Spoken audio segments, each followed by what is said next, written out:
Hi, and welcome back to another episode of the Whatever This Is podcast. As you can see, there's no screen. It's my ugly mug, it's Artem's beautiful mug, it's David's beautiful mug. And that's because we're switching the streets up. 2021, first podcast of the year. You got to switch it up. So we're going with something a little bit different. There's not going to be a screen for this episode specifically because we don't really have much to talk about that requires the screen. And we just thought to try this format out, and if you guys like it, we'll keep going with it. If you guys don't, let us know. We'll go back to the screen. But as I've already introduced, I'm joined by two very special guests. First of all, it's the usual Big Mystic Mac. Artem, how you doing? Happy New Year. How's the year treated you so far? Happy New Year, man. And yeah, all good so far. Like back to work this week, so absolutely wrecked to be honest, but can't complain. You? I'm good as well, man. It's calm still, as you'd expect. Like exams and shit might come up. Our like my final school exam date came out, but it's in May, which is like all of India was celebrating. So it's calm for the minute, but it might get a bit hectic in like March and April and stuff. But for now, we're just enjoying it. Before I get to David Artem, you just mentioned haircuts in pre-production, right? How how much would it cost you, or like how much money does someone need to pay you to get that Drake haircut with the heart on your head? Depends. How long do I have to go around with it? Um, a whole week, but you have to be outside. You have to go to the office with it. Can I just say I absolutely love the fact that you got up and gave a PowerPoint presentation of that haircut, circled around it and everything. Because I had to like because we discussed getting this highly technological high tech thing where we could just have backgrounds and discuss things, and I just had to ask because Artem's like the biggest Drake fan in Ireland, so I am in his top 0.5% from last year on Spotify, which is lit. But like I honestly I don't know how, because I didn't even think I listened to him that much, but apparently I do. To be honest, if you'd given me, the thing is, you're telling me that I have to go into the office with it, right? right. But my office is closed until February at least. So No, like I don't I'd care. have to, Go into the or do it in March. I don't care. You have to be like the office needs to be working, and you need to be there for a whole like 5 days, and you need to do your valuations, and you have to go to your valuations with that love heart on your head. see, not that I Definitely have be much of a making sales. reputation. Right. Not that I have much of a reputation, but You I still definitely feel like I wouldn't want to do that. So I don't know. It would take a lot of money. Like Five to be honest, 5,000 if euros. you told me like, oh yeah, look, you don't have to go into the office with it. You have to just walk around with it like in the middle of town, or like go to the shop with it. Like I'd easily do that for like 100, 200 quid. But if it was, I had to go to the office and meet people and talk to people and meet people from different companies, then like, I don't know, chief. Like I don't think I'm gonna be 5 grand. Like You'd do it for 5 grand. Come on. I'm not that pressed. Like I do it for 10. I do it for 10 grand. For a week, you would make more money off that than you would like in your like if you how much money you're gonna lose out in like a week? You'd make like no, I wouldn't lose out on money in a week, but you've got to remember that like the whole point, I don't know, look, in different professions maybe it's different, but property is all about people. And if I'm meeting people, it's all about reputation. It's literally like if someone's going around like, oh, I fucking worked with that bloke. He's fucking Egypt. You should have seen the love heart on his head the last time. Think that would lose me if you business like that could cost me more than 5,000. You'd be getting no commission. No, that's the thing. I wouldn't like. No one would be calling me because they'd just be like, "What a freak."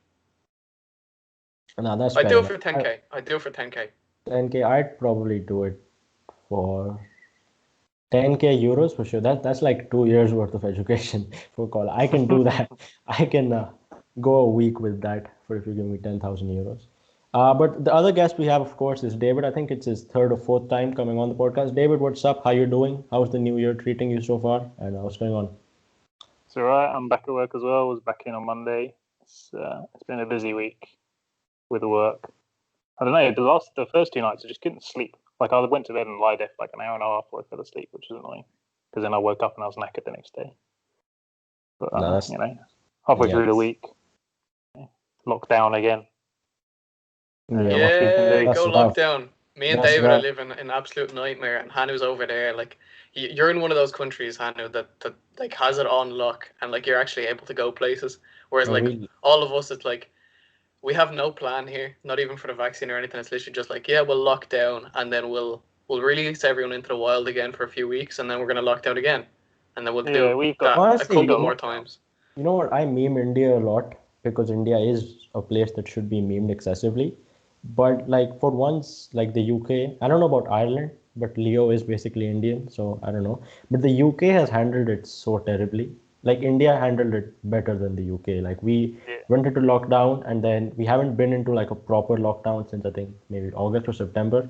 Some cities they do like put like a night curfew or stuff, but they let you know in advance. And people are just living, bro. People have forgotten about this. Like To cases be and honest stuff are though, still like there. It's not that bad, and people have just gotten used to the sanitizers and the masks and the distancing. Like everything's open, even in India. too I So many feel like people in here who India, are so anti-mask. Yeah, that's the thing. It feels like that's the weird oh, thing, bro. No one in India is that's the anti-mask, like, which that's is the one thing people are so like patriotism to me is so weird, but they seem to think that we're like against their human rights to wear a mask or well they don't like. I've seen there's a woman, right? I've seen her walk past my flat twice while I sit and work near the window. I've seen her walk past with a big sign that says something like Bill Gates' cabal is controlling the virus or something. I'm sure he is. It's like how are there adults who believe these things or who aren't willing to just do something for other people, like by wearing a mask or whatever? Just mad. And you didn't realize. Well, I think no one really realized that much of Britain was like that until Brexit. And then when I suddenly didn't. Brexit happened, you thought, man, there's a lot of people here who are idiots. Um, and yeah, it's that's a just been fact. spiraling since then. But India's got bird flu, so we're winning India has really. got bird flu. That's fucking shit up over there. Like hundreds of crows have died, like thousands of migratory birds have died, and that's just a bit worrying because we do love. Why Yeah, don't the birds just wear a mask? to be fair, I Yeah, did hear we've got bird flu, an outbreak of bird flu somewhere up north in England as well. So no, that's. we're But level. I hope it'll be. Yeah, I hope it'll be fine. But no, what was I saying? I was saying something and I've completely forgotten it. Yeah, mask. Thing about human rights is they don't apply if you're dead. Like that's the thing people don't realize is that if It's a fair you point. yeah, you're playing around with this stuff. Like your human rights, they're not going to work in heaven. They might. I don't know. I hope like God believes in human rights and stuff. If you believe in heaven and all of that, but if you're dead, bro, that shit don't work. But yeah, getting into some pretty sad stuff, honestly, before we sort of get back to football and stuff. We would like to send our thoughts out to friends, family, fans of MF Doom, who it was announced on New Year's Eve that he sadly passed away 2 months ago, I think on Halloween or something. And me and David, David especially is a massive, massive, massive MF Doom fan. He's the biggest MF Doom fan I've ever seen. I admittedly didn't listen to much of his music until actually David, we had that little tiff about him being the best rapper alive. And but MF Doom was one of those people that even if you don't listen to his music, you respect because you know what he's done for rap, what he's done for the culture. His whole enigma, his whole brand and stuff was something to behold. It was the most unique thing in rap, and it was honestly pretty sad. And it came hours after I called him mid, so that like really ruined my that really ruined my That was your worst jinx so far. yeah, that was my when like that was honestly my worst jinx so far, and I hope in Yeah, 2021 I stop jinxing things. I did half blame you for it, to be honest.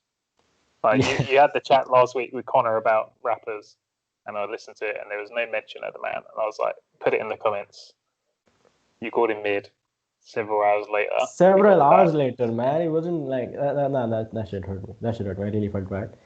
But David, is there anything you'd like to say? Your little, let's say. Man, it was killer. Like I was here on New Year's Eve, like I wasn't doing anything because lockdown. I was just watching a film. I took a break halfway through the film, looked on Twitter, and I was like, "Oh, what?" And it just killed me. Like I didn't watch the next half of the film for like 45 minutes. I was just outpour of MF Doom love on Twitter because I don't listen to rap. Like all the rappers you mentioned last week, I don't listen to. I don't listen to Drake or Yeah, anything. Rap isn't my kind of music normally. But I don't yeah, know. I think it's just something about Doom's production. Like I've called him the best producer in the going, and which you've lambasted me for. But I just I don't know. It's just his production style. I just love it. Like I love how he uses all the samples of old cartoons and old TV shows and things like that, No, old that's- films, and like just blasts his music constantly. Last year, I was in, like you said, with Drake, I was in MF Doom's top 0.5% last Yeah. year.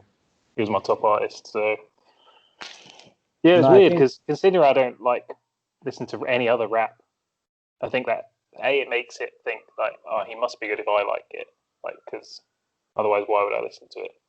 And then it was also weird that I was so cut up about a rapper passing away, because normally rappers die, and I was like, oh, I've never heard of this guy. Like all these guys who died like in America last year, the one that was string spined is Nipsey Hussle, or what is that thing? Yeah, That was Like, it. Yeah. I'd never heard of the guy. It's like, Pretty and he was like, all this outpouring is like, and I'm thinking, oh, there's probably loads of people now who are thinking of the same about Doom. Like, I always think that Doom's probably slightly more higher profile than those guys, but yeah. I'm not gonna lie, like I never listened to MF Doom really, but like obviously I kind of checked out some of his tracks after I saw you raving about him on Twitter. But like, look, like you've said, and like many other people have said, he's your favorite rapper's favorite rapper. So he's clearly like influenced the culture a lot. Yeah. So it is a massive loss to the community. So rest in peace to him. Yeah, no, the whole jazz rap scene that we started listening to, even in the mainstream, the whole sample stuff where like Freddie Gibbs and all those guys keep doing. MF Doom is a big part behind that. And I mean, it was pretty sad. But I think, what the thing about rap is, Artem, who was the first rap artist you listened to? How did you get into rap? Oh Jesus! I was a massive Eminem fan for a long Right. time. I don't remember listening to anybody before Eminem. Like maybe I'd heard songs on the radio or something like that, but like Eminem was the man who got me into like I listened to his whole discography, everything. Yeah. And you're still a fan. I am not so much a fan of his new things. Like Right. I think most people are kind of like that. But like I was hardcore, like I knew every lyric to every song until like maybe up to Recovery. And then Yeah. past that, not so much. What about you? Nah, that's the thing. And David, you probably like MF Doom. You got in like the first rapper you ever listened to was MF Doom or someone of that age. No, the first rapper I really got into was it was by Partisan. I'd seen the music video to Oldie by Odd Future, Right. which then led me on to Tyler the Creator's first two albums, Okay. which were both sort of really out there because the lyrics were very sort of disturbed and stuff like that. But I never liked any of his newer stuff. So for a couple of years, I was really into Tyler the Creator's first two albums. Right. But then his newer albums I didn't like at all. I think mainly I liked his lyrical content, and he also was quite a good producer on those first two albums. Like I liked the music that he was doing. For me, it's all about the music, like the rapping. So there's times actually where even when I listen to Doom songs, I'm realizing that I've not really listened to the lyrics because I'm too busy like bopping to the beat or whatever. But yeah, it was Tyler the Creator for me. How about you, Hanu? Now that's the thing, because my theory was that you become a huge fan or you sort of associate with the sound that you first listen to. But clearly, as I've heard from you two guys, that's not always the case. Because the first I really got into rap, and it was pretty recently. It was like in 2017, and before that, I had only heard like some Eminem songs. I had heard some Dr. Dre songs. We're gonna get to Dr. Dre as well. Some like Snoop Dogg, like the really really popular rap songs that everybody knows about. Yeah, of course. And then yeah, exactly, like Still Dre and like Without Me for Eminem. But I wasn't really into it. And then I discovered NWA. So from NWA, I then got into more of Dr. Dre stuff, Snoop Dogg's first few albums, Nate Dogg, the whole West Side Clique from the 90s. And that's still Tupac and all that. And that's still the era that I love the most. That's still, I think, like the golden era. And for a while, for a good like 6 months to a year, I was one of those guys who, despite being really young, was like an old head. And I was like, nah, bro, that is trap shit is trash. It's not good. It's like, nah. And then I sort of opened my mind, and now, I listen to all sorts of rap. So I thought that was my thing. That was the first rap sound I really heard, the whole West Coast Dr. Dre stuff, and then it still stuck with me. And Dr. Dre as well, man. Like, I woke up this morning, the first thing I see, Dr. Dre admitted to an ICU because of a brain aneurysm. I fell apart, bro. I mean, I was like, I don't know what I would have done. Like, Dre is to me what Dave MF Doom is to David. Like the guy is one of my favorite people in the world. It might sound weird idolizing a celebrity. I don't care. There's not many of them that I idolize, but he is definitely one of them. Thank God he is all right though. He's going to be out soon. He's going through some tough times in his life. I hope everything works out. But that was my little theory on how you start listening to rap and the stuff you enjoy and come to. Yeah, I mean, for me, I think I was put onto Doom from Tyler because on one of Tyler's first two albums, he had a song called Odd Toddlers, which he sampled the beat from an MF Doom track, One Beer. And I think I found that song via that. But I also found another one of Doom's songs because a jazz trio that I like had covered some Zoom, because they cover a load of rap. They'd done some Kanye West covers and a load of Tyler Creator covers, and they also covered some Doom stuff. And I think I'd got to both of those songs from there, and then that's how I was led to Doom. I think, or just from clicking through YouTube videos, I ended up getting to Doom songs. Yeah, I feel like this was the nerdiest 15 minutes of our entire podcast history. This was some real nerdy geek shit. People. I bet we could go back and find a conversation about Ural or fucking Amcop or something. Nah, that doesn't happen here. That's your XG stuff. That's your podcast that you're gonna start soon, with like, I don't know, some XG account from Russian Twitter. But moving on, this isn't a rap podcast, by the way. We still are here to discuss football. I know, like the last few weeks, it's been NBA, rap, whatever. You say that. You say it's not a rap podcast, but I've seen the thumbnail for this episode. Tell me what else would go on the thumbnail. Shane Burns? When we put Shane Burns on the thumbnail? that is an inside joke, listeners.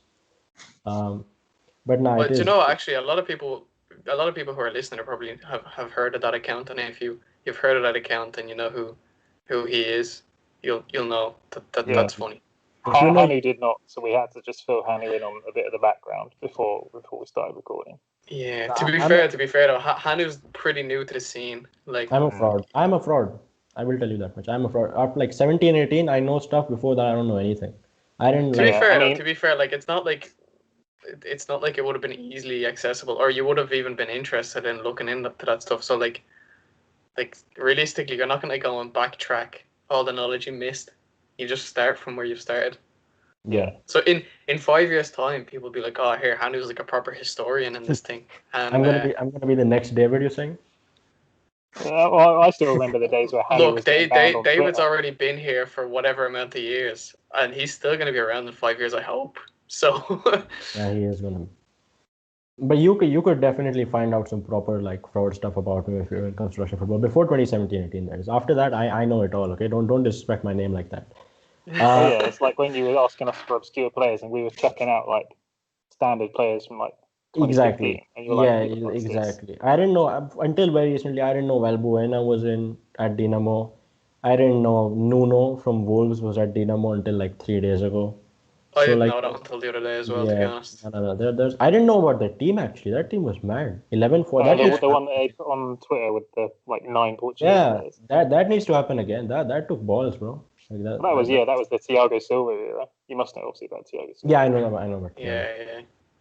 But Artem, is your FM save still going?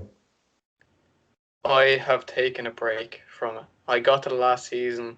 My last game was against Zenit. I was 1 point ahead of Dinamo, and Dinamo. Look, I was on 72 points at this point. Okay, 72 points. Usually in the RPL, to win the league, you need like maybe 65, 66, something like that. So I was way above that, okay? And the last game should have really just been a formality. It should have been just, let's just get this out of the way and lift the trophy. But no, they were 1 point behind me. They were on 71 points. I was on 72. I had to beat Zenit. The same thing that happened to me in the first season happened to me this season. One of my players got sent off, and it was just downhill from there. Zenit scored. I had to go all out attack. Just like Dinamo were winning at this point. Like there's literally the only thing I could do is win this game. So I just went as attacking as I could without exposing my defense too much. But I ended up losing, I think 2 or 3-1, and Dinamo won their game. So Dinamo won the league. It's like Yeah, the third season in 4 that they won it because they have so much money. Like their team's not even that good. I actually bought a lot of their players off them. Like I brought Fomin back to Krasnodar. He ended up going to China for 35 million actually. Jesus. I bought Yevgeniev as well in the second season. He ended up going to Newcastle. A lot of Russian players have moved to a lot of Yeah, interesting that leagues in happens a this lot. side. Yeah, it That also happens happened a lot. on mine. I hope it starts happening in real life soon. Fingers crossed, like that would be great. But like I said, think I've taken change that. hiatus from that save. I'm doing an online save with my two friends at the moment. Connor, who was on last week, and my other friend Daniel, who might be on at some point, maybe. And we're doing the MLS, and we started that last night. And if you've never seen the MLS rules, oh my god, you start an MLS save, and the second email you get, just open it. It's like two full pages worth of rules and wage limits, and like, oh yeah, you could be paying a player 10k a week, but he only counts as 2,000 towards the wage limit. And it's like, how does that even make any sense? It's absolute bullshit. Yeah, American sports is just like they just make up terms just to like designated player. Like what's that all about? It's just a term, bro. I don't mean shit. It's just a player. But do you know who I signed though? One of my first signings that I made. Actually, two signings that people listen to the podcast will like, right? First one, Seydou Doumbia is going up front. I'm the San Jose Earthquakes because we did randomized teams. Right. So Seydou Doumbia is going to be my striker. So hopefully he can bring some of the form he had in the RPL, even though he's 32 now, to the MLS.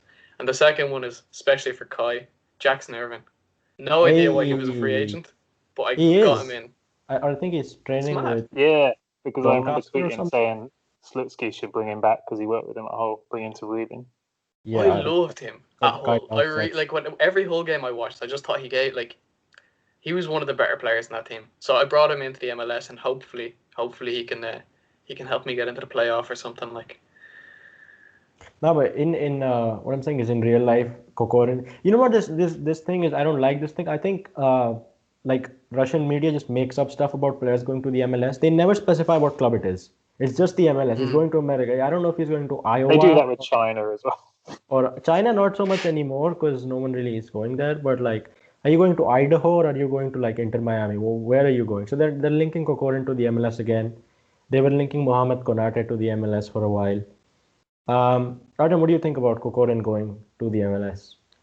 I genuinely love it. I think that he'd strive in that league. A lot of paycheck players, as we were saying last week, strive in the MLS, and I think that he'd be a player who could do it over there, and I think he'd enjoy life over there as well if he got a visa. Of course, having a criminal record going over to the States is always tough. I'd love it, honestly, especially if he lived in like LA or like, I feel like LA would be his place. LA or Miami or something like that. That would be his spot. I think that he'd do well on the football pitch, and he'd probably enjoy himself a hell of a lot more over there than he is right now. So. No, that's true. David, what do you think? Yeah, what do you think? Russians love Miami, don't they? Like, I remember when Lopi Reva finished doing her World Cup tour, she went and lived in Miami. That's where she had a kid or whatever. Yeah, I mean, why not? Like, I mean, it's weird because Americans hate Russians by sort of stereotype, at least. Like, Russia is like. I feel like Russia and China are like enemy number ones to America right now. Like, I think that when you actually ask the people about, like, if you ask them about the Russian government or the Chinese government, yeah, they'll probably say that. I don't know what they think about Chinese people over in America, but like Americans that I know like Russian people and think they're good fun. And the same way, once you meet Russian people, like, I think you change all your opinions. But the standard American, I mean, obviously there's a big Chinese population in America. But Russian is like completely different. Like, so it'd be weird. But then, like, isn't Dmitry Torbinsky out there as like playing in the second tier or something? I'm pretty sure. I think he might be coaching as well or something like that. He was coaching, but he said some weird stuff about America. I read an interview, and you might have even stuck it on here, like where he was saying America's really weird and he doesn't like it pretty much. Like Nigmatulin's son was there for Atlanta United. I think he came back. He flopped, but no, I think he's still there. I'm not 100% sure, but I think he still might be. I think he is, but he's not at Atlanta. I think he's at some like USL club or some shit like that. Yeah, I think, but he's really young still. He's really young. And to be honest, I don't think like he's not going to have the career his dad had, and the only reason he has a career is because of his dad. So I remember there was a point where I'm sure I got contacted, or RFN got contacted on Twitter from some guy in America who said, "Oh, there's a 15-year-old Russian kid playing here in one of these teams, like at semi-decent level. Yeah. How can we get the Russian national team system to notice him?" And we were like, "Oh fuck, I don't know." Let me just ring Cherkessk for a second. I got my phone right here. I'm gonna call him and we'll tell you about this 15-year-old. But do you know what? For real though, what needs to happen for them to get noticed is like, I assume that he contacted RFN, or did he contact you directly, David? I can't remember. Either way, Sure. I think that if RFN put up a thing like, oh, look at this 15-year-old Russian player playing in America, I think that would get picked up. Like, RFN's followed by some big people. I feel like that'd get picked up by, like, even if it's Ilya doing a sports room blog or something like that. Like, that would pick up a little bit of traction, and I think he'd get noticed. Well, I don't think he'd get called up. Because there's the VK page around. I think they got a Twitter page for Russians playing abroad, right? I'm sure you've seen it. Yeah. They seem to know about players who like I've never even heard of. Like they're really good. Like they know about players playing in like the Mongolian second division and stuff. Yeah. So if as long as you got it to them, it would get out to everyone else. That's the thing. Like the level of some of those players that they're talking about is like, it's barely even professional, to the point where I was like, I was so tempted because I had a few pictures of me playing in like like you know the way UCD, like UCD the football team, like they were in FIFA a couple of years ago and stuff like that. Like UCD is a college, and they have like college like leagues and stuff like that. And the team I had in there, we got like old UCD kits, so like we looked not professional, but like we looked like we could kind of pass as if we wanted to. So I was so tempted, being like, oh, you know what? I might just send it to them and just say like, oh, this guy's playing for like UCD 2 second team or something like that. That would be hilarious. But that would truly be funny. But there's this Peruvian Russian guy who plays in the US, and he got co-signed by Peru, so Peru noticed him, but like Russia did notice him for like a week, and then he fell off the radar again. There's a Russian guy playing in like Guatemala or something, or Nicaragua. I can't remember. It's one of those two countries. I think it's Nicaragua. Nicaragua. I've seen it on their account. Yeah, some shit like that. Like but that's the shit that I just like. I'm sorry, like the Nicaraguan league can't be like good. No disrespect to Nicaraguans, but like I just can't imagine that level is even like half the level of like not even Russia, not even Ireland. Like Russian footballers will go to Nicaragua, but not to Belgium. Like that's this, but I don't know. Maybe he just loved the weather in Nicaragua, bro. I don't know. That's how we ended up. Yeah, but honestly, do you know what it probably is? I guarantee it's probably the son of some like Russian billionaire who has a offshore account in Nicaragua, and this guy's like manning the account, or like manning the consultancy company, so to speak. It's always to do with agents. Like we interviewed Juan Lescano for RFN, who obviously ex-Real Madrid, ex-Liverpool, played in both those academies, and now he's playing for Yenisei, and he has a Russian passport. And we interviewed him, we said, how did you end up there? And he was like, oh, my agent, his wife is Russian, and she knew someone who worked at a football club. I don't think it was Yenisei. I can't remember where he moved to first. Actually, it might be Yenisei. And that's how he ended up getting moved to Russia. That's mad. Did you remember...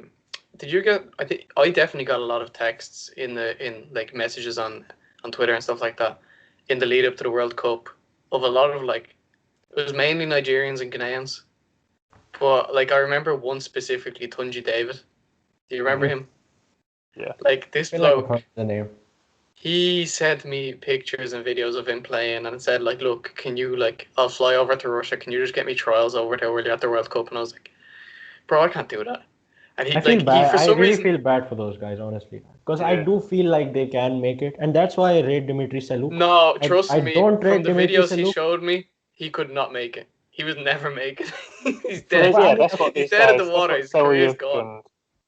Seluk does this, and then there was there's other agents. Like I wrote a piece on it once about agents who work in Africa and take players to Russia. And there's a couple of agencies that do it. Serbia's the worst, obviously, because he just places players all over Eastern Europe, Belarus, Moldova, certain clubs. I remember there was a guy who signed for Orenburg from the Moldovan club. He played like half a season for Orenburg and then disappeared. Right? I don't know. He does that a lot. We once planned to expose Seluk on this podcast because we thought he was like doing some dodgy stuff, but he had his own little ecosystem, man. Like he lucked out with Yaya Toure, and then exactly that's his entire career. He lucked out with Yaya Toure.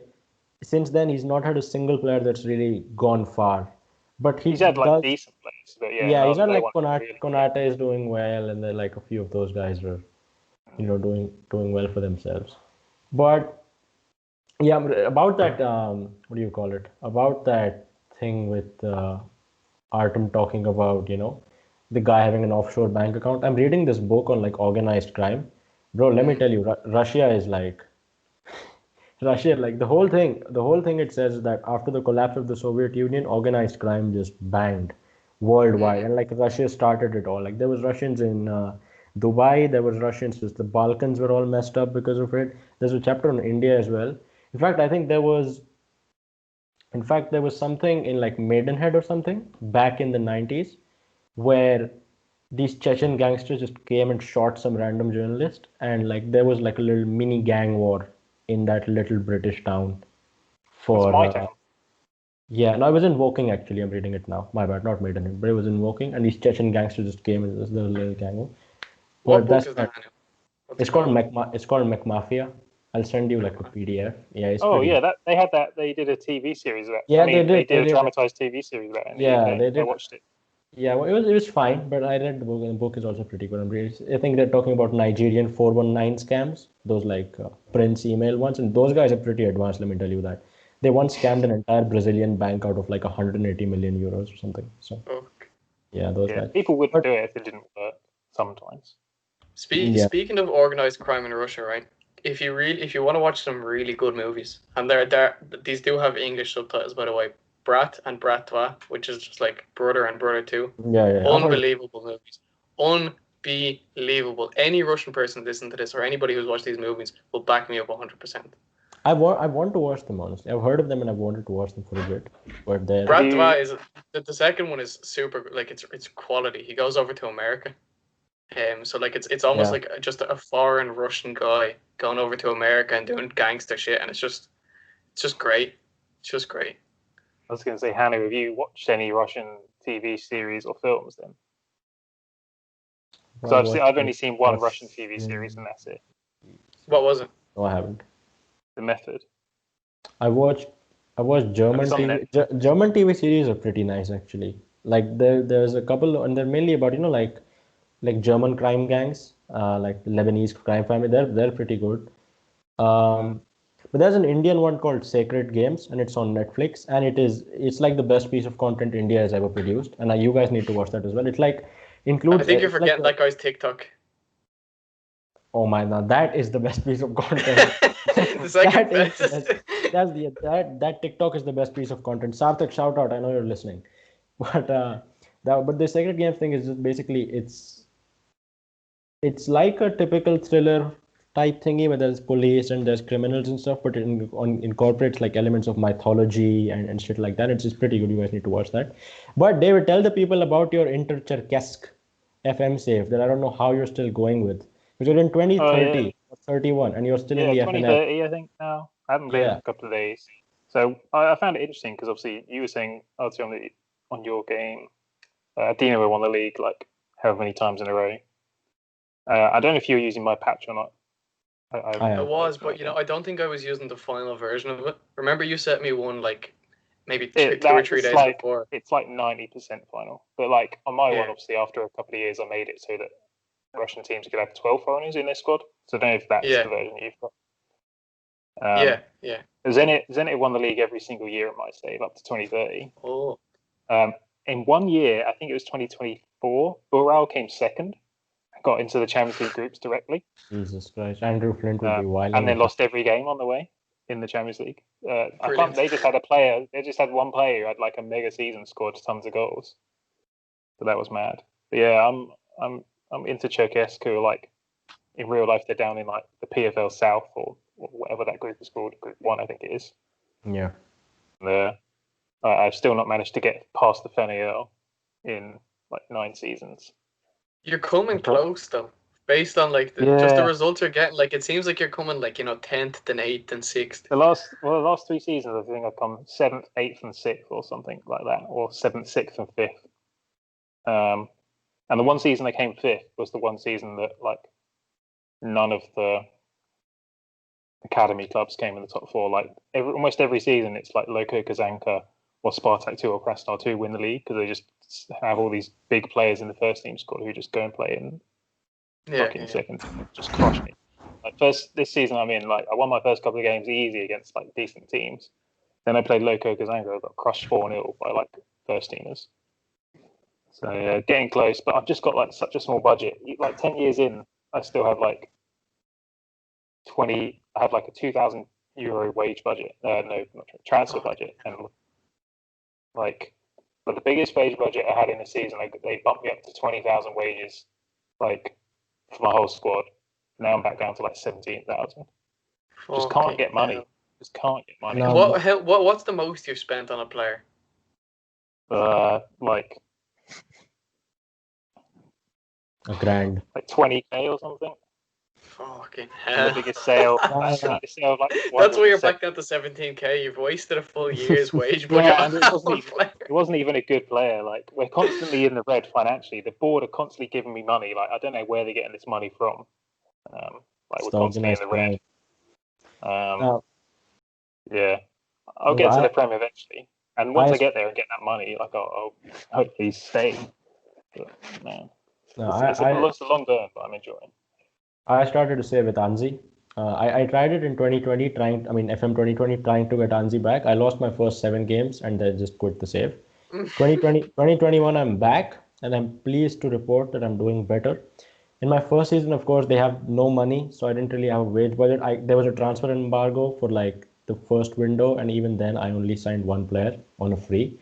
So I had I had 11. My starting 11 was good enough to like challenge for promotion. I had this 137-year-old guy called Asil Darov, who was taking up 2.7K per week, right? Everyone else was on like 100 euros. Okay, not an exaggeration. And then the reason for that was that he's actually the player director. So he's doubling up. And this guy was amazing. Well, he's also like he played with Anzhi in the Europa League, in the Premier League. Like he's just come back to the club this year in real life. Yeah, I don't know. So he was 5 stars. He was amazing. He scored like 18 goals, 6 assists, and we finished 4th. We got close to promotion. Promotion playoffs didn't happen. And I was close to quitting the save because it seemed like it was going nowhere. And just then I got taken over. And now I have money. That 2.7K guy is gone. And I've built a squad. I signed a Somalian midfielder. And now I'm going to my transfer window is done. I'm going to start the second season. Hopefully we can get Anzhi back up. And I don't know, it's fun. I'm looking forward to it. Can I just say, Hanu, you've been saying, David, how are you having fun with that save? And then you've just started the exact same thing. Yeah, literally in the same league and everything. No, but that's the thing. I'm gonna kill the save if I don't get promoted in 2 seasons. So David's in 2030 and he's still in the FNA. It's tough, man. Like I'm the favorite. I almost got relegated. I don't know. I'm the favorite, but maybe because Anzhi actually has really nice players from the start. So I don't know. Maybe because a few of my players were 4 stars, 3 stars. My fullbacks were terrible, but I've signed new ones. So. My squad is almost 90% Regents now. I've got Politayev in goal still. He's been my goalkeeper for 8 years. The Real goalie. I've got an Indonesian centre half who's like Premier League potential. Yeah, no, that save like Zobnin went to Leeds. Bakayev. I'm in 2030, so Nenikov went to Newcastle for 20 mil. Chalov went to Inter Milan for 45 mil. He's now back at Zenit again. Plenty of Russians have gone abroad. Zenit again. Zenit, basically, any Russian who goes abroad, a year later, Zenit sign him. They've got Maximenko, they had Safanov for a bit. They'll just sign, any Russian goes abroad, he'll come back. Alexei Miranchuk will undoubtedly end up at Zenit on all your saves in Russia because because of the Russian rules, they'll just sign any Russian straight away. Speaking of Miranchuk, fuck Gasperini, by the way. It's our weekly fuck Gasperini segment. He got another 25 minutes today. Couldn't do much. I mean, the guy they signed yesterday got 25 minutes along with Miranchuk. He literally signed for the club yesterday. Today he's already playing. Miranchuk, to be fair, they gave Miranchuk his debut early, and he scored, and since then he's just not played. It's weird that he scored like 2 clutch goals for them and still can't really get him. Gasperini's a nonce. And Eldor Shomurodov, by the best target man in the world for me personally. Scored again today. He's just doing really well for himself in the Serie A. He doesn't look out of place at all. I think he's got 2 goals and 2 assists for the season.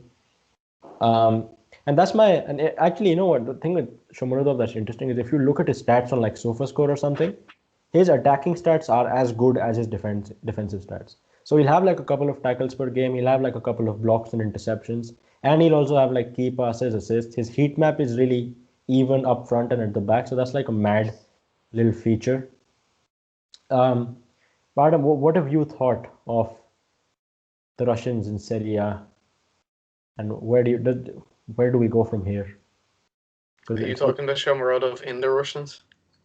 Yes, he's Russian. Okay, he's Russian. I wish he was, to be honest. That'd be good. Okay, good point. Do you think he would play for the national team? Yeah. Fair enough. Do you think? I think he's like on form. I think he's definitely probably better than Sobolev. Like I think there's definitely a shout for him to be in there. You know what I mean? So yeah. I'm super happy he's doing well. Like that assist he had like a week ago or something like that was really good, really nice. Yeah. So yeah, it's always nice to see players go abroad and do well. So you know, I'm happy for him, and I'm happy that he like you said, he's not from a nation that's like normal in football. Yeah. So it's even that much bigger. Yeah. He would not get used on our team. He would have no links. No way. He's not on Ultimate Team. He's not because he moved too late. He moved too late, so he's not even on obviously on in FIFA. Yeah. So they're disrespecting him. I think Urunov is like 60 rated or something. And that's because I'm not involved anymore. And that is because David is not involved anymore. But I was gonna just put something to you, Hanu. How do you feel about Gaich going to Boca Juniors? Because Champion just said that he's going to go with a loan with the option to purchase. I literally just read it. Wait, what? No. Adolfo Gaich. Imagine Urunov going to Boca Juniors. I was like, what the hell are they looking at him of all players? Imagine Urunov going to Boca. That'd be insane. It's like Adebayor going to like Paraguay when he did like going to Japan. I mean Brazil. But no, I think that's good for him. I did laugh at that one guy who quoted the tweet and said that Gaich would add dynamism to the Boca line. And I was like, that's the last thing Gaich will add to him. Someone quoted, was that on RFN? I did not see it. It's in the quote tweets. So he said, there is no dynamic.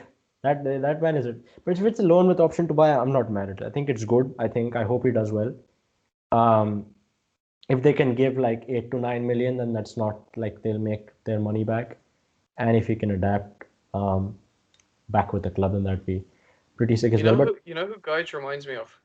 Who? You know when you're playing table football? Sure. You're a striker in that. Yeah. His movements are so restricted, and he's just so awkward. Mm-hmm. It's like he's like a striker version of Mertesacker. But not real Per Mertesacker though, like the FIFA Per Mertesacker.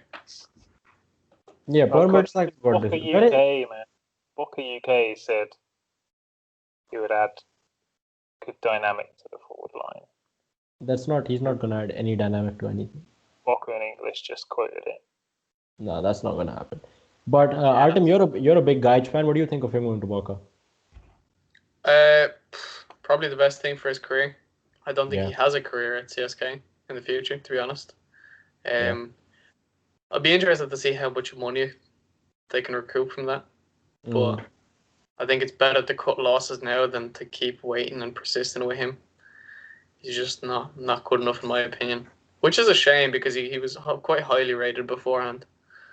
Yeah, he was like I the mean, I was excited for him to come. Definitely. yeah.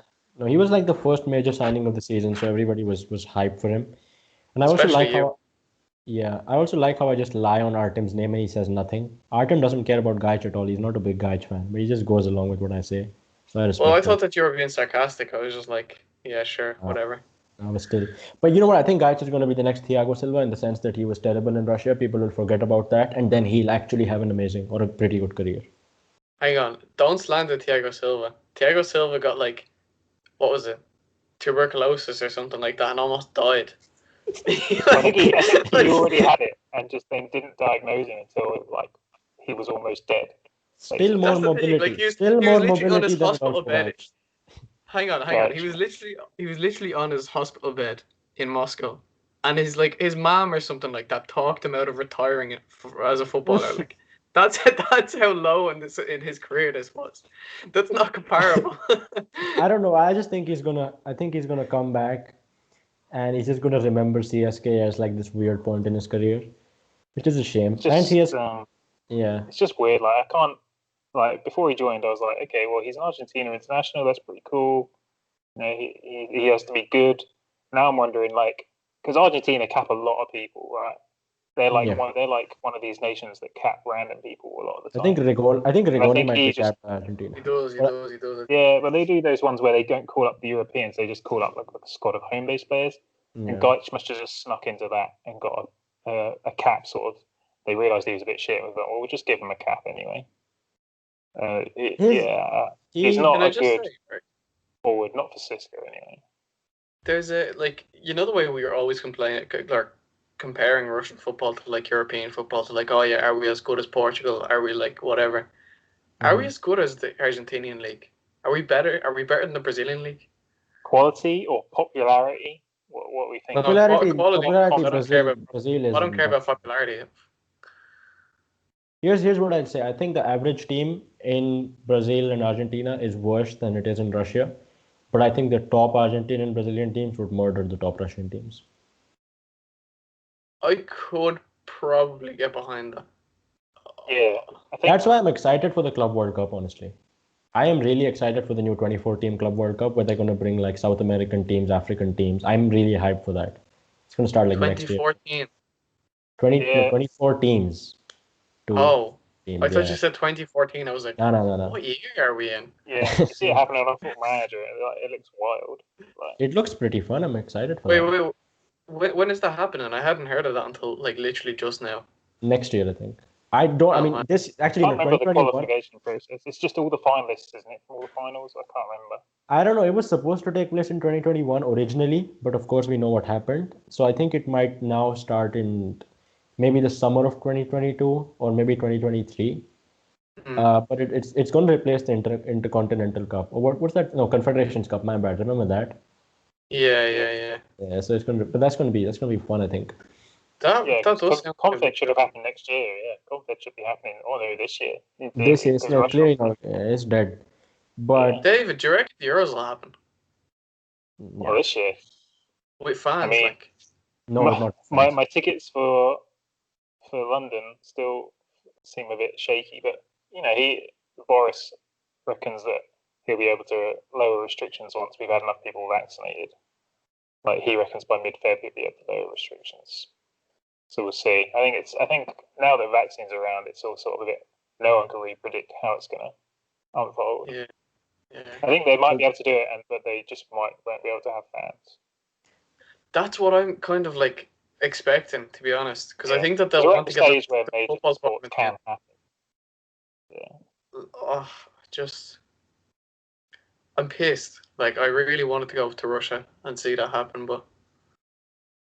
Now you know that little 4-day period when it was reported that it could happen in Russia alone, and that was great. That was a great time. And then the funniest part about that was that in like the byline it said that Azerbaijan could be planning a bid. Azerbaijan and Georgia. That's the funniest thing I've read in my life. Azerbaijan has 2 stadiums. It's like the big Olympic stadium which held the Europa League final, which is pretty good, and then there is like one stadium which holds more than 20,000 people in the entire country. And I think Georgia has maybe won it. That was some funny shit. But that would be mad though. Imagine the Euros in like Azerbaijan and Georgia. I mean, But it was meant to happen. Yeah, it was mad with the Russia stuff. Like Russia had just hosted a sick World Cup, and all the comments were just like negative again. Like just Yeah, it was people saying, corruption and it's all just that Russians shit. buying it, or just just negative stuff. You know It's what? like, You know what? I No, don't She's just know. hosted a really good World Cup where the main Since the issues were England fans tearing down since the statues. World Cup though, like sorry, David, keep going. No, it's cool. I'm done. No, since the World Cup, like I've actually noticed that a lot of people have been more positive. Like, okay, you get like, like you get the regular yeah, BBC like that's news true. thing that you get every 4 months. Like, new proof that Russia and Qatar like fucking Yeah, that thing corrupted appears the every World week Cup. on my timeline. Yeah.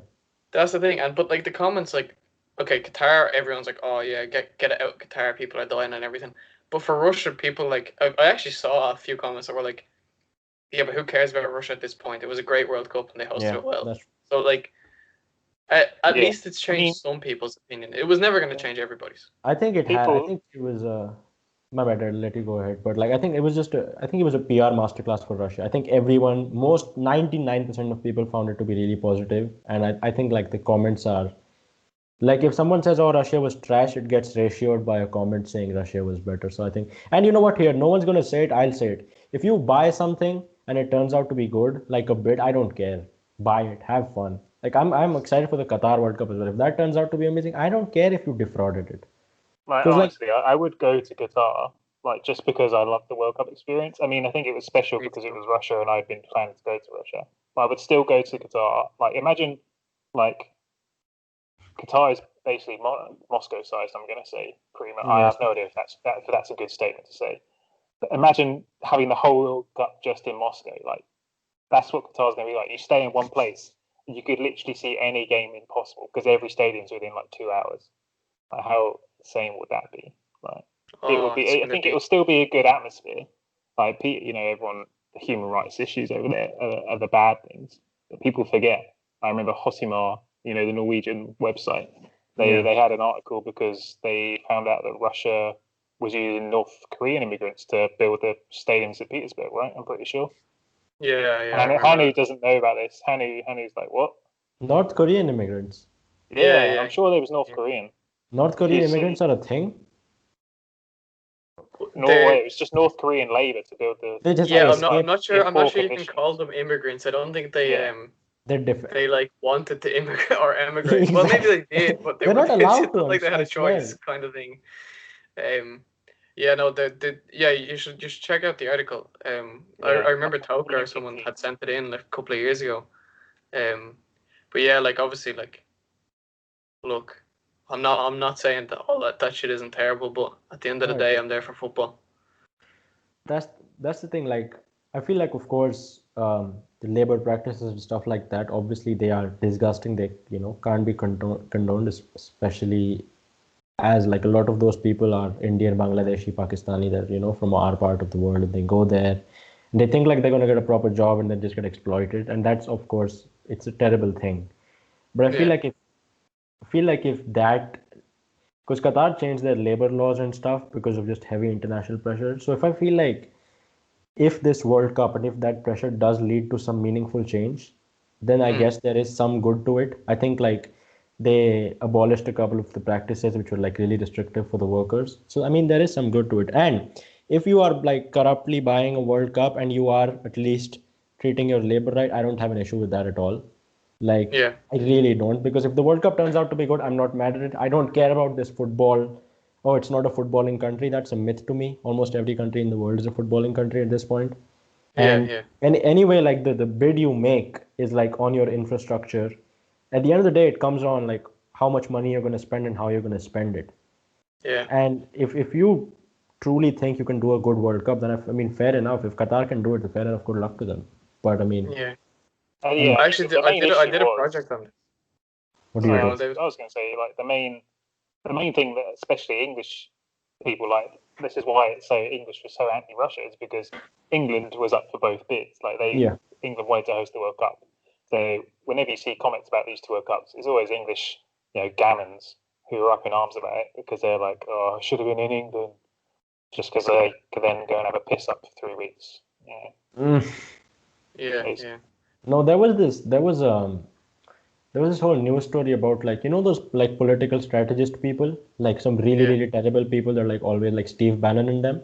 So I think like the British, I don't know if it was the government, like a private organization, which was in part backed by Saudi Arabia and stuff, did a whole smear campaign, which was targeted at like dissing the Russia and Qatar World Cup, so that they wouldn't happen, and so that like they could, I like how David and Artem took a sip of water at the exact same time. Thinking the same That, thing. that was, I just don't notice. that was some Inception type shit right there.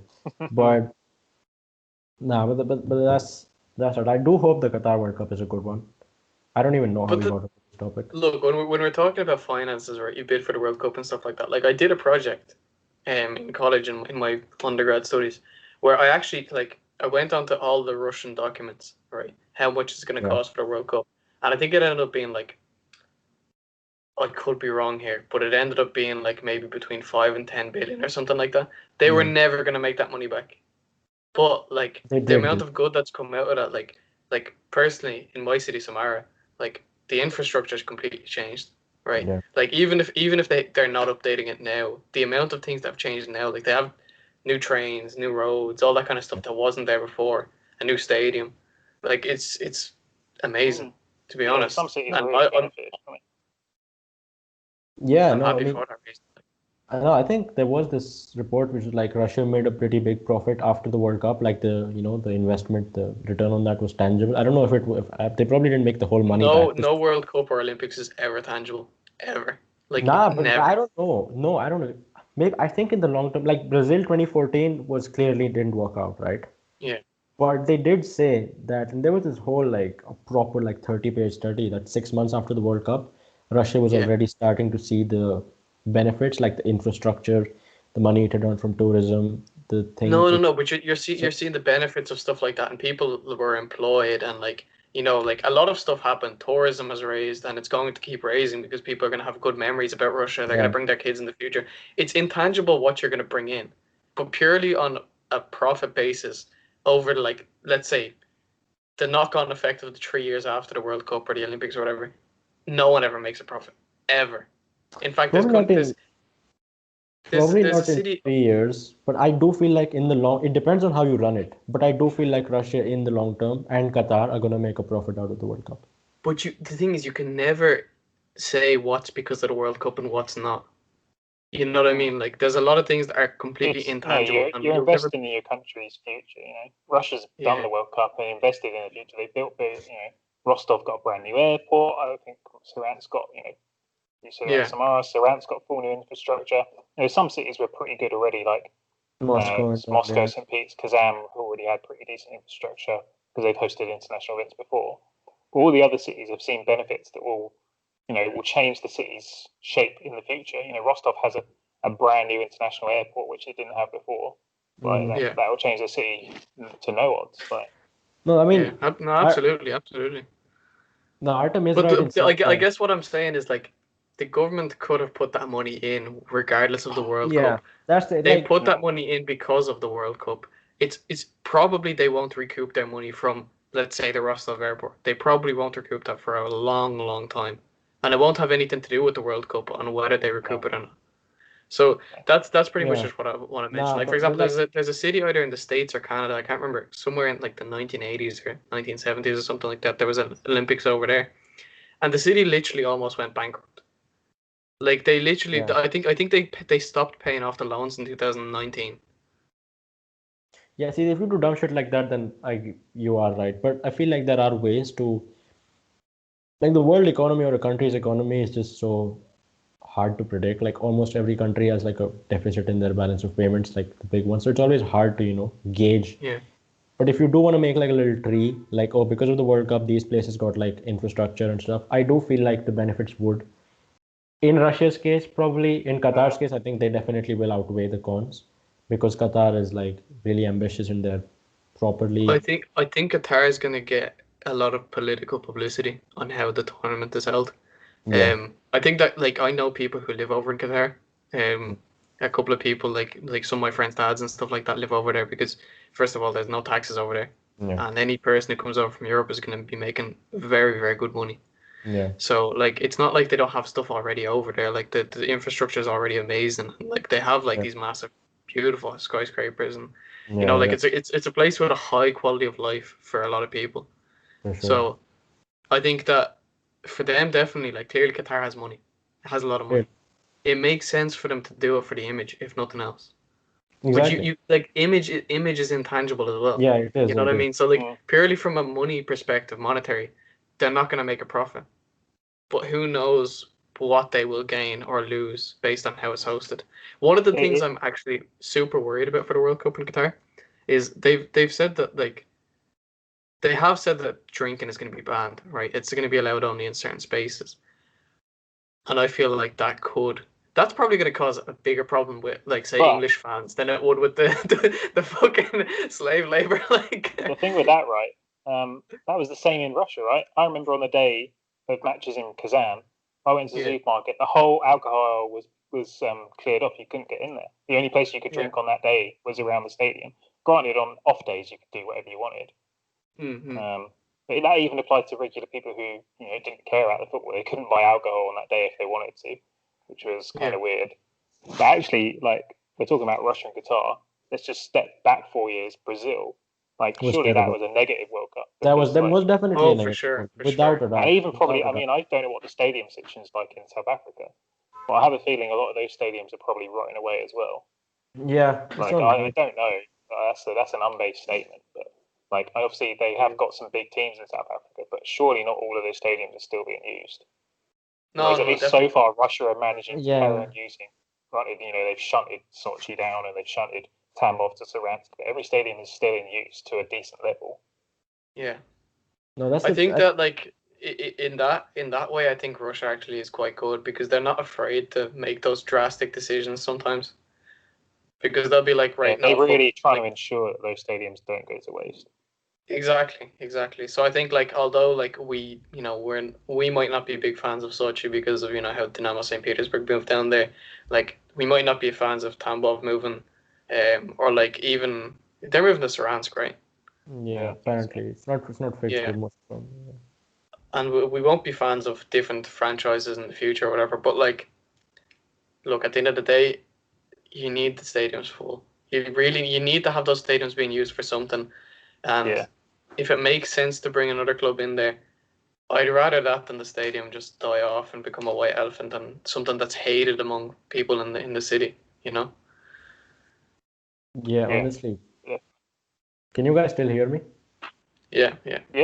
Because my screen just went black for a second. It just died completely. It's back now. Oh, that's happened to me 3 times already. So you did freeze for a sec there. Your face, like your picture was frozen. It's fine. We could. But you know what? Thing about Sochi is I've warmed up to them slightly. I don't mind them as much as I did. I've just sort of gotten used to them, and I feel like if they actually contribute something to the Russian league, I'm not going to be mad at them at all anymore. Like, fair enough. If you do well in Europe, then credit to you. Yeah, that's just because you love Novoa. Of course, I love Novoa. Everyone at our age, Novoa is the best player. Did you see the picture? Like the most random footballers of all time: Sobolev, Mamayev, Kokorin, and Nabawa. Of all people. No, that was some funny shit. Like, who would have put that group together? I didn't see that photo. But the thing like Sochi obviously went to some. They moved Dinamo to Sochi, and Sochi there was no team that currently existed. But the thing with Mordovia or with Saransk is there was Mordovia who were they're not a big club, but they were an RPL club for a solid amount of time. And actually on my FM save they are an RPL club again already. Like if they're gonna they've always Mordovia don't exist now really because of money. But like surely if you're gonna make that stadium work, let's just put the investment towards Mordovia again. An established club with a fan base. Speaking of football, that's Ivan Ignatyev right there. He recently turned 22 years of age. Happy birthday. He's a terrible footballer, but happy birthday. You deserve to celebrate your birthday still. And this image of, it was actually an Instagram story of him, I think, like just dancing on the beach with like a bottle of beer in his hand. It caused Hanu, quite a can you lot show of. us how he was dancing? I don't think I can. I can't do videos in there. But he was dancing. He No, was. no, no. I mean, you give us like a. No, I'm not gonna do that. No. No, but it was. There was no music on. The guy was just like dancing. He was just so. But it caused a lot of controversy. Like Twitter was split into two halves. You know, it was mad. People. One group of people was like, "Oh, look at this guy. He cost this much money, and he's dancing on like a random ass beach with a bottle of beer in his hand." And the other group was that it's a vacation. I, let him enjoy. I know which side Artem is on, but the listeners don't. Artem, what side are you on? I think he should have a fucking great holiday. And I love the beach he's on. Looks like he's there all by himself. Enjoy yourself. Just fucking enjoy every moment of this winter break. Because he'll be Like back. does not matter if he hasn't been performing. I really don't give a shit. Like some of the people who are saying that, like, oh, like how can you be like so bad during the season and go off and celebrate like this? Like he's living his life. He's a bloke. Yeah, Like yeah, he's just no, a you can. regular dude. Like, You can, yeah. and you Yeah. know what? I'm actually gonna make a bold prediction. Right. I'm gonna say into This is 2021. not gonna go down well. In This will be as 2021. bad as my predictions are. In 2021, assuming that he stays fit, he'll score 10 goals throughout the year minimum. Not gonna happen.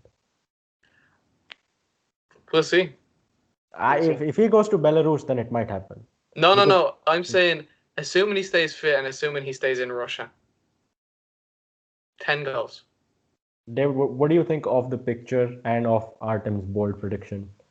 I didn't care about the video. The same people who are annoyed at this are the people who are annoyed at Urunov for buying an Armani bag or whatever it was they bought. Yeah, no, Yeah. he was swagged Like out. it's a nothing. These are people who have jobs. They're good enough to be paid well for their job and do a job that many people want. No, he's on holiday. He's had a shit year with no summer break. Let's be honest. Like Yeah. all these players have just been in training every day pretty much since March. Let him go have a holiday. I know I'm with Artem, to be honest. Like I know he's a good footballer. He was very good for Krasnodar. He suited their style a lot more than he did Rubin. He's a very excellent striker who's just struggling in a tactic that doesn't suit him particularly well. By the way, Golovin's just scored. Hey! Woo! Let's go! Yeah, he came off the Let's bench 2 minutes ago go! and he's just scored. It's I just like, glanced at my phone. I saw it. hey, let's go. Look at this live reaction on the podcast. This is as close to a Let's stream as you're go. going to get. That's his first game back, isn't it? It is. It's like Let's He's literally been on the go. pitch Pepper 2 or some minutes. shit, young. But So yeah, Ignatyev, I think that's not a bad statement, to be honest. I think he just needs a break. He needs a bit of form. It's going to be tough with Despot around. I think you'd be more likely to get the 10 goals if he moved. Just because Despot is clearly Rubin's number one striker. I don't know who would pick Ignatyev up. That's it. It's a shame that he left Krasnodar. I think he had a slight falling out. And it was also part of the Sorokin deal. Like Sorokin went to Krasnodar and Ignatyev. oh yeah, that by Well, the there way, was a lot of there's a lot of rumors going around, David. You probably have heard them. I won't mention them because, like, look, there's nothing's been confirmed. But you know the rumors I'm talking about, and I'm sure the listeners know the rumors I'm talking about as well. But look, like Artem's a pussy. Let me tell you what the rumors were. There were rumors that Ignatyev was doing like cocaine parties with like Mamayev and them. Those were the rumors. Then he got into a Oh contract really? dispute. I didn't know about that. Yeah, that happened. And apparently Yeah. the official stuff was that he was in a contract dispute. But then some people also said, I don't know if those rumors are true, but those were the rumors. Well, like he's it's weird. Like off the pitch, he's a character who I don't think I would like to hang around with. Like his Instagram is constantly like him just driving around fast in his car. He's rumored to have been in a high-speed car crash in Kazan, I think twice already. Jesus Christ. So he lives an expensive lifestyle. He's obviously one of those guys. I remember when he did Krasava. I'm sure you saw it, Artem, where I'm sure he went there and he talked to Shapi, Ignatyev, and Utkin. And Shapi was like, I want to go play in Europe. And Utkin was like, he'd rather stay at Krasnodar. And Ignatyev didn't really have an opinion as to where he went. And he's obviously gone to Kazan because Rubin were going to pay him money, presumably, pay him decent money. So he's obviously one of those guys who's more interested in the money. He'll never presumably go abroad. It seems like he's one of those guys who's just going to sit around in Russia on a good paycheck rather than go and challenge himself. You know who he reminds me of? So yeah, He reminds me of Kokorin. Exactly. Yeah, Yeah, I mean, I can see it. Artem loves those types of football. I love those type of players. can't- Let just fuck everyone else. No. I'm telling you, Kokorin had some great seasons. Ignatiev's gonna have some great seasons. Hopefully, he doesn't suffer the same fate. Hopefully, he learns from Kokorin's mistakes. But yeah, I fully believe he'll score 10 goals. And like, I know that doesn't sound many. Yeah, exactly. Like to a lot of people, but like I think he scored 3 last year. Sorry. All penalties, by the way. All penalties, Yeah, exactly. So next year is going to be a bigger one for him. We get a copyright strike if I play the Golovin goal. Do that. Probably shouldn't do it, should I? No, if you take it off, Probably. no, if you take it from someone, if you do, if you copy the link and do that thing, then it won't. If someone else posted it, don't post it yourself. You might It's just die. on Reddit. I'm just watching it on Reddit. He's literally scored with his second touch. The video on Reddit is him walking off the bench, like he does the Catholic cross, walks on the ball, gets the ball off a short corner, curls it in from 25 yards. I don't know why I do the Catholic cross sometimes. I'm the least Catholic person you'll meet, but sometimes like there's like a God images everywhere, and I just have this habit. I just touch it and I go like, because in India we have. I don't even know how to do it. Like, yeah, I know. I just put my hands on like, but it's a very Catholic. India doesn't do that often, but I just do. Yeah. I'm Mr. Worldwide with the religions as well. Well, I'm sure you'll tweet the goal out anyway soon, Hanu. Yeah, I will after we're done recording. But this is going to be the background for the rest of the pod. And I agree with Artem. I would get mad if he did this while like the season was ongoing. And I get mad when players do that. And if you're like, breaking lockdown regulations, holding parties and stuff. But this is the time where, you're allowed to relax. It's your birthday. Have fun. I'm not mad at it, right? That's my stance on it. And I do have a couple of discussion points, right? This one is completely unrelated to Russian football. Artem and David, what is the third best team in world football? Because we presume that Bayern is number 1. We presume that Liverpool is number 2, but that can be debated if you want to debate it. But I'll go with Liverpool as number 2. Who is the third best team in world football?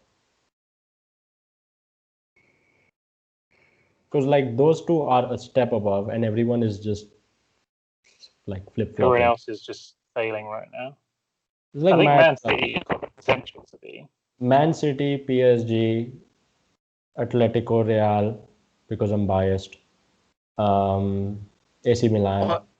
I don't think there's a clear-cut third team. I think if even you took those teams out of like let's say you took Bayern and Liverpool, I don't even think Liverpool are second, to be honest, based on recent form. Yeah.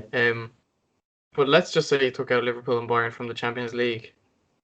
I still think that it would I don't think there's a clear-cut winner there, and that's why I don't think there's a clear-cut third, to be honest. So that's why I say like the standard of football is dipped a bit because we're in like a transition phase. But you know what? I would, as a dark horse, I'd probably say AC Milan. But I wouldn't. The thing against that would be that they're just on a really good run of form, like CSK were earlier in the season, and we don't know what's going to happen when they fall off. Yeah. But I feel like AC Milan. Well, we'll find out tonight, won't we? We will find out. That's going to be 15 minutes time. 20 minutes time. Yeah. For anybody who's obviously listened to this after the game, AC Milan against Juventus has not yet happened. Yeah. If you're listening to this while we're doing this, like some hacker shit, let us know, because that would be pretty. I feel like traveling back. How scary would that be if you just see in the chat there's a comment from one of the OGs like Ilya or like. No, that was a movie. Shout out to people who comment on our stuff. Shout out to Leon. Shout out to Ilya. Shout out to Mahmoud. Shout out to all the boys. Shout out to Xavier. Shout out to David. David always comments. Shout out to Sarthak, obviously. Shout out to all the homies. Now there was a movie about it was literally this. It was just a load of students talking on Skype, and then just this random account pops up. Yeah, I've seen that movie. It was a terrible film. It was a shit film, let me tell you that much. It was terrible. It was terrible. And the producer was Kazakhstan. He let Kazakhstan down. That's the thing. Can I share something? Go on. So I tweeted one of those World Cloud bots on Twitter to tell me like what my most used words are of the year. Right. And I wanted to know how big, like it shows you like your big words are like the words you use. So I wanted to know how big creature was going to be. Yeah. So I've just got the response. And I'm going to put it as my background in a sec. Can you guess how big? I want to hear some guesses to how big creature's going to be. Creatures, I don't know how to demonstrate it, but I think creature will take up a. Where is creature? He's quite small. Like there, yeah, I see him. Yo, send me the link on Twitter. I'm gonna do this, and I'm gonna tell you what my words are. Okay, my words are gonna be like. I tweeted this bot like before Christmas, like 29th. It's taken so long. Jesus Christ. So that's player RPL Russia. Creature's actually, yeah, it's pretty small. Mine is there. Vlasic is there. Mine is definitely going to be Eldor, Kazakhstan, Uzbekistan, Zainuddinov, Gaich, Real Madrid, Luka Jovic probably. Then this is the words down there. Words that I use a lot, like Unreal, Wild, MF, Mad. Mad would probably be like the biggest. Crazy, this words like that. But that's a nice, interesting little. Artem, what do you think? You don't even tweet. That's the thing. Artem doesn't tweet. I don't tweet that often, to be honest. Like I'm just like I. It's probably just like I feel like I've probably said Zuba like 8 you have A's said and Zuba a lot. Yeah. a lot like. Yeah, I don't know. Like I don't feel like I have much to tweet about. I kind of get all my opinions out here. Yeah. Artem's days of compulsively tweeting are over. Because I'm sure there was a time where I think we went down like each of our old Twitters, and there was a point where you used to tweet out like transfer rumors and stuff. So that was like a while ago, 2016, I 17. I did that for a period, definitely. No, I still do that. But I remember the days where you were getting banned off Twitter. Jesus creating Christ. new accounts like every week. Banned every I remember at some point. Hanu, did I like? I think it was at some point I was in Russia or something. I was like, Hanu, like I will give you my Russian phone number because then they'll think that you're not there. Fam, I have gone through at least 10 accounts, and there was a period where you were tweeting so much nonsense. I definitely unfollowed you. Like early Hanu, I was like, man, I'm not following this guy. I don't blame you at all. I would unfollow myself. You were young, you're young now, right? You're like what, 17 or something? Yeah, no. You must have been like 14, 15 at the time. Oh, bro, you were like the football Twitter. You were like my insight Twitter. I was like part of like football Twitter. It was a dark period in my life, bro. I'm glad I'm like a rehabilitated man. I just tweet out transfer rumors and Uzbekistani flags and stuff. But now glad I got you out. Yeah, no, FT was mad, and especially like that was when Real Madrid were at their peak. So like it was. That's why you were getting banned. You were basically just tweeting insane capital letters and swearing every time. Yeah. I don't associate with that version of myself. If anyone else does remember, that wasn't me. That was just some other bloke. But yeah, the last little topic I have, and I think this will be interesting. We're on like an hour and 17 minutes already. But Artem, do you know? Going back to rap, we started with rap. We're going to end with a mixture of rap and football, right? Artem, do you know what versus battles are? Versus battles, yeah.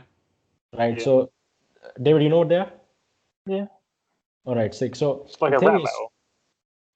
So the thing is, the concept is that you basically take two artists and you either sometimes they actually are in a room together. But the thing is, you have to take like, let's say 20 hits from an artist and then 20 hits from another artist. So like Drake versus Kanye, or I don't know, MF Doom versus Freddie Gibbs or something like that. And it's basically a competition of like who has the most hits. So you don't necessarily have to have the best albums or anything. You don't have to have like the best songs all the time. You just need to have the best hits, like just which song is better and right. And if I adapt that to football, it would basically be like which player has the best highlight reel, if you get what I'm saying. You don't have to. I get you. Yeah, see the science, right? So what RPL players do you guys think are like mad highlight reel players? Like if you were just to put like a compilation of them, they would be insane. Current. I don't know. Current all time. Choice. I mean, first player that came to my head was Hulk. No, but Hulk was actually good though. Hulk is still. Loved. But I thought you like just guys who have. No. Players that if you were to make a highlight reel of them, they would look mad. But if you would actually watch full games of them, they would be pretty. Okay. Like yeah, Right. Kuicha, someone would say is an example of that, but I don't think he is. I But would be tempted. 5 months ago, I would have said Shappy because he was in that point where you could build a highlight reel of all his really good goals. But yeah, if you went and watched him at that point, he was not playing well. yeah. But who in that If field? Fyodor Uh, Mate, Fedor Smolov's he highlight has reel scored is bicycle mad. kicks. That's true. That's He's true. lobbed the ball over Ignatyev and volleyed No, it no, into the bottom corner. that's There's so many different things that he's done. He's got so many goals where he's getting past two defenders, smashing it into the top right corner. I feel He's, really bad for Fedor Smolov, honestly. His decline. but that's the thing. He's at the moment he's mid, right? But if you were just to watch his highlights, which You're I right. actually shared my five Yeah. favorite Fyodor Smolov goals, I'll actually reshare that when this podcast is out. Like, you see that and you're just like, That's true. if you showed, like, if aliens came down to Earth and they were like, oh, what's football? You were like, I'm going to show you the best footballer in the world, and you showed them that video, they would not even question it. Aliens already play football, by the way. It's a throwback. It's a throwback. Oh! But no, Fedor, you're right. Fedor Smolov's highlight reel is very hard to beat. It's very hard to beat. You're right. Who Okay. else? Nani is another player like that, but he's obviously not Russian football. Yeah. Russian football, who is that? See, it's got to be an attacker. That's the problem. Like, I was going to say, do you remember Maybe a goalkeeper. I don't know. Georgi Can't be. Chanturia? Do you remember him? No. I He was a remember. George- Yeah. He was a Georgian guy who played for Ural. I think he's just retired at like age 29 or something because of injuries. He played for Vitesse, I think. Previously. What about He Bernard But Berisha? he was just like a skill monster. He just like would do skills for no apparent reason, and like it would often look really good, but he wasn't actually a really good player. I think Bernard Berisha is in that list. I think early Jano might be. I love watching Berisha, man. Berisha's so fun to watch on his day. Like He when is, he's on but his game. he is, Exactly. like, So that's fun. on his day, but he hosts for like a lot of the time. If you look up on YouTube, you'll actually find highlight reels of Denis Davidov, the Russian Messi. Yeah. Like, and they look good. Like, so like he's one of the players as well, and he's shit. Like, He is. He's Tom He's Tom's. not even close to being Yeah. a Russian football player. Like, What about Embark Busufa? 5-star skills, 5-star weak foot. oh, Here's one, right? Nias. oh That season yeah. at Boca. That season at Boca.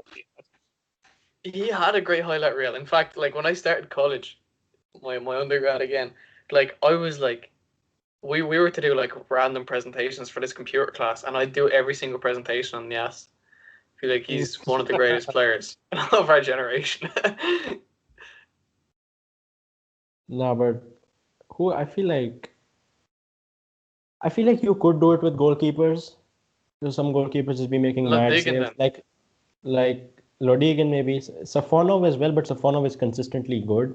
Because Safonov will make some mad saves, but he'll also Well, Lunyov. Yeah.